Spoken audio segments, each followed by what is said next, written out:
స్త్రీలకు ప్రాముఖ్యంగా ఉండాల్సిన సహనం ఎక్కువ ఉండాలి.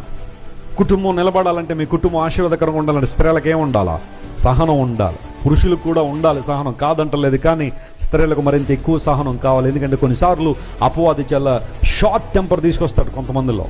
ప్రతి చిన్నదానికి అలగడం, ప్రతి చిన్నదానికి కోపించడం, ప్రతి చిన్నదానికి బట్టలు సర్దుకుని మా అమ్మగారింటికి వెళ్ళిపోతాను అనడం, ప్రతి చిన్నదానికి రోడ్డుకి కేకలేయడం, అరుపులు అరవడం, కుటుంబాన్ని అంతా కూడా రోడ్ల మీద తీసుకొచ్చేయడం కొన్నిసార్లు కొంతమంది చేస్తారు.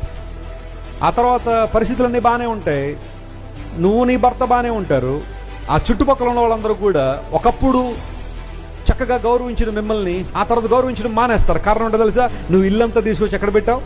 బయట పెట్టావు. నత్త తన ఇల్లంతా ఎక్కడ తీసుకొస్తుందట?